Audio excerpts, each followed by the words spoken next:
Bonjour à tous et à toutes, j'espère que vous allez bien.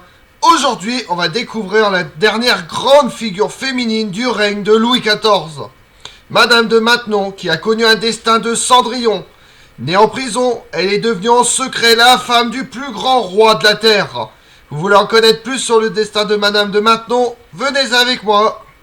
Françoise d'Aubigné, petite fille du poète protestant Agrippa d'Aubigné, née au fond d'un cachot à Niort le 27 novembre 1635.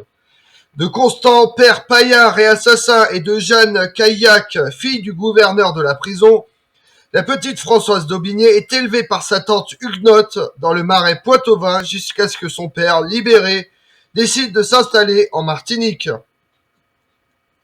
Marquée par 6 années en Amérique, elle est surnommée la Belle Indienne. À 12 ans, à son retour de France, elle mène une existence misérable à La Rochelle. Devenue orpheline, elle est prise en charge par sa marraine, la baronne de Neuillan, qui la place au couvent où elle se convertit au catholicisme. À 16 ans, on lui présente le poète Paul Scarron, auteur burlesque, infirme et repoussant. L'homme est néanmoins plein d'esprit. Il propose à Françoise d'Aubigné de l'épouser pour la doter et lui éviter le couvent. Ce mariage suscite la moquerie, mais forge son destin. Dans le salon de son mari, elle croise l'élite des beaux esprits, se forme à la conversation, devient amie avec les précieuses, dont Madame de Lafayette.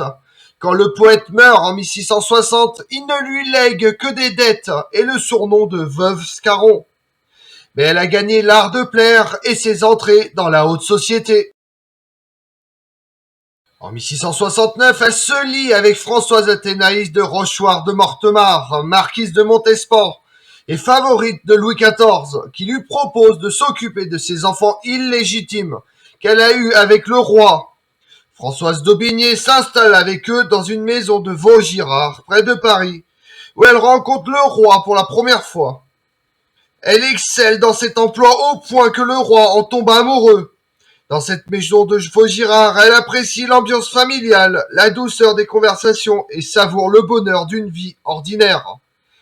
En 1674, le roi légitime ses bâtards et récompense leur gouvernante d'un don de 260 000 livres, avec lequel elle achète le château de Maintenon près de Chartres et acquiert le titre de marquise de Maintenon. La disgrâce de Madame de Montespan, compromise dans l'affaire des poisons, et la mort en 1683 de la reine Marie-Thérèse d'Autriche vont bouleverser la vie de Françoise d'Aubigné. Retiré à Fontainebleau, Louis XIV veut l'épouser. Dans la nuit du 9 au 10 octobre 1683, a priori dans l'ancienne chapelle du château de Versailles, aujourd'hui disparue, le roi de France, avec le soutien de l'église, épouse en secret la veuve Scarron. À 48 ans, Madame de Maintenon devient reine devant Dieu, mais pas en privé. Cas unique dans l'histoire de France, le roi a une épouse, mais elle n'est pas reine. Si elle encourage Louis XIV à mener une vie pieuse, elle ne fut pas, comme on l'a dit, à l'origine de la révocation de l'édit de Nantes. Ancienne protestante, elle fut au contraire l'une des rares à s'y opposer. Passionnée d'éducation, elle fonde en 1686 à Saint-Cyr la maison royale de Saint-Louis, première institution pour les filles pauvres de la noblesse. Une école moderne qui ouvre les jeunes filles à la culture, à l'esprit et à la liberté. Elle se retire à Saint-Cyr 3 jours avant la mort du roi Louis XIV, le 1er septembre 1715. Elle reçoit le 11 juin 1717 la visite du tsar Pierre Ier le Grand. Elle mourra le 15 avril 1719 à l'âge de 83 ans.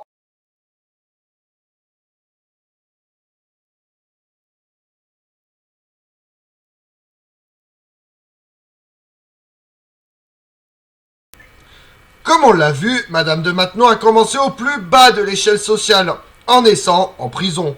Puis à force de rencontres et par ses talents et sa discrétion, elle devient petit à petit amie de grandes personnalités, jusqu'à devenir l'épouse du roi Soleil. Je vous remercie d'avoir suivi cette vidéo en ma compagnie. Si vous voulez connaître mes autres vidéos, retrouvez-moi sur ma chaîne YouTube Tout sur l'Histoire avec Damien, et sur les réseaux sociaux, Twitter et Instagram, Histoire Damien. Et pensez à liker, commenter et vous abonner. Je vous remercie à tous.